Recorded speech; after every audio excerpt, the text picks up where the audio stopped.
Moses was a man on the run. He had left behind everything he knew, everything he had grown up with. The life he once led was now a distant memory, a chapter closed.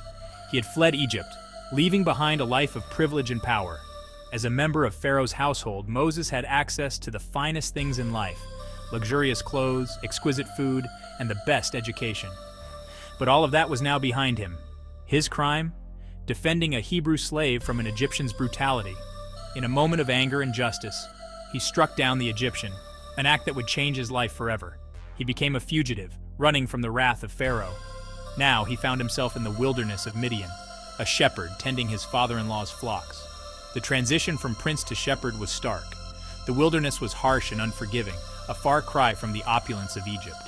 Gone were the opulent palaces of Egypt.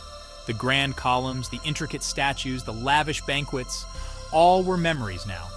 In their place were the rugged canyons and silent deserts.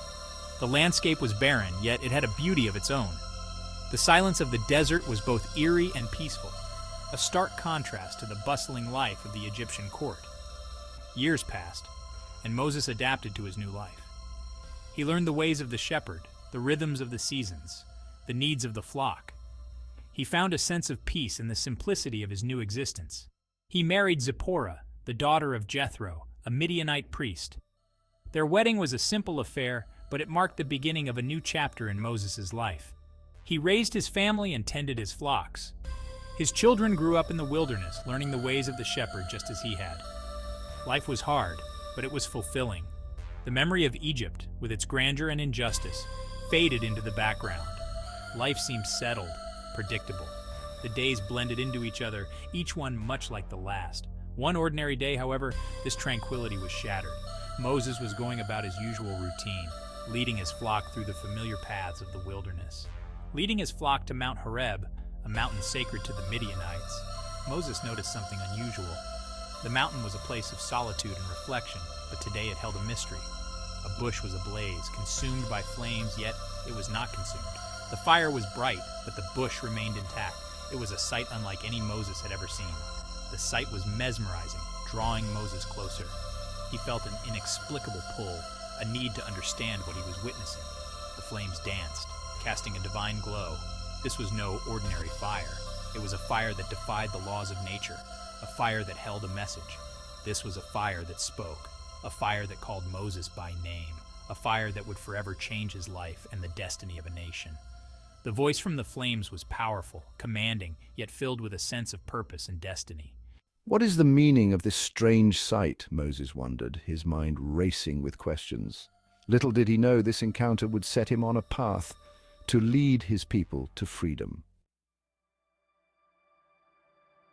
The flames danced and flickered, painting the surrounding rocks with an eerie glow.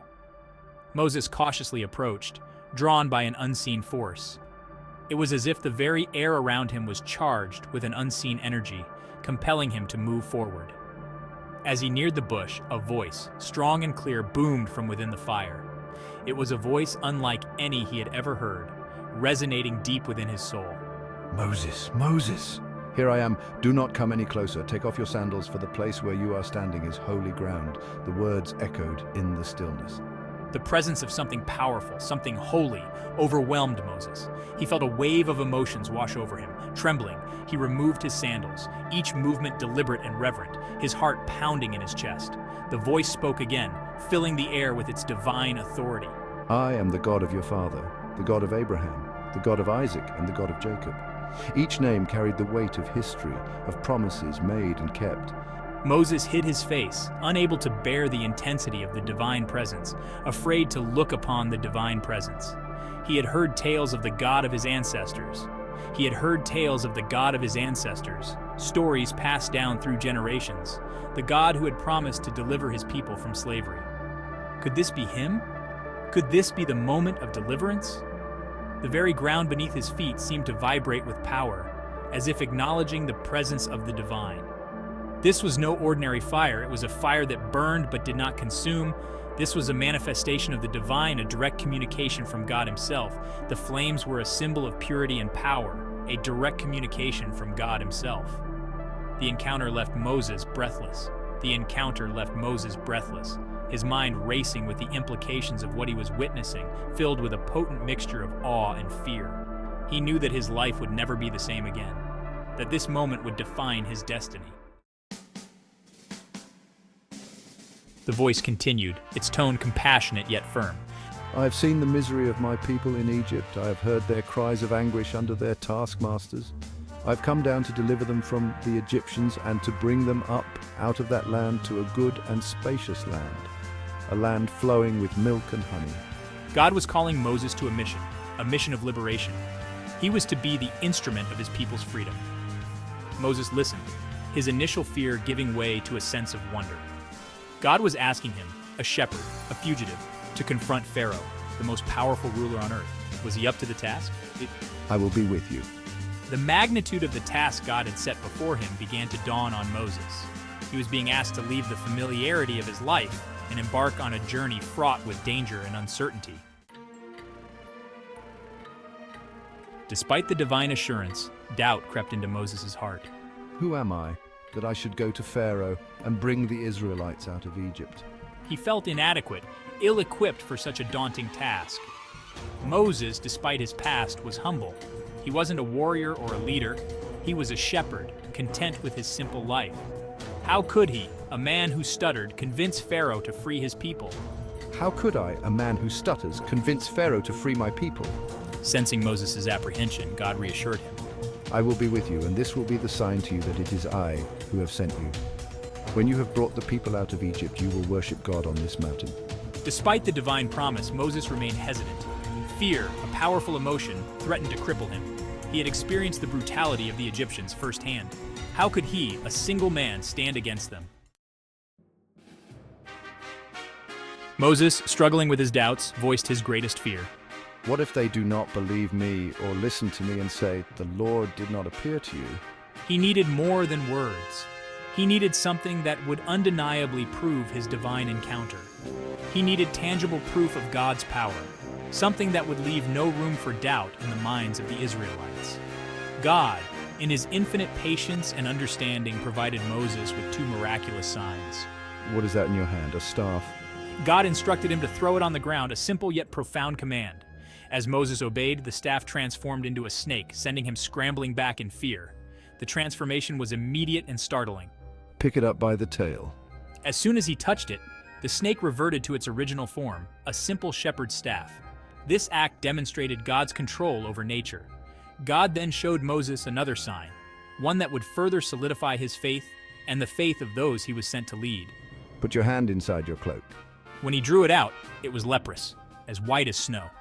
The sight of his diseased hand must have been shocking and terrifying. Put it back into your cloak. When he withdrew it again, it was restored to its healthy state. This miraculous healing was a clear sign of God's power over life and death. These signs, God explained, were to convince the Israelites that Moses was indeed sent by God. They were not just for Moses' reassurance, but for the people he was to lead. The staff turning into a serpent demonstrated God's power over nature, a clear indication that the natural world was under divine command, while the healing of his hand symbolized God's power over life and death, showing that even the most incurable diseases were within his control. With these signs, Moses was equipped not just with words, but with undeniable evidence of God's presence and power. His doubts began to fade, replaced by a growing confidence in his divine mission. The Israelites, upon witnessing these miracles, would have no reason to doubt Moses. They would see the clear signs of God's intervention and believe in the message he brought. Thus, armed with faith and the power of these divine signs, Moses was ready to lead his people out of bondage and into the promise of a new beginning. And so, with a heart full of faith and hands that had witnessed miracles, Moses set forth on his journey, knowing that God was with him every step of the way. Even with these signs, Moses remained hesitant. Please send someone else, someone more eloquent, someone more capable. His reluctance stemmed not from defiance, but from a deep sense of humility and self-doubt. God, however, had chosen Moses for a reason. He saw in Moses a man of quiet strength, a man of compassion, a man who, despite his fears, was willing to answer the call. Finally, after much persuasion, Moses yielded. His heart, once filled with trepidation, now swelled with a newfound purpose. He was ready to face Pharaoh, to confront the might of Egypt and to lead his people to freedom. The transformation was complete. The shepherd had become a leader, the hesitant speaker a mouthpiece for God. The burning bush had ignited a fire within him, a fire of faith and courage that would guide him through the trials ahead.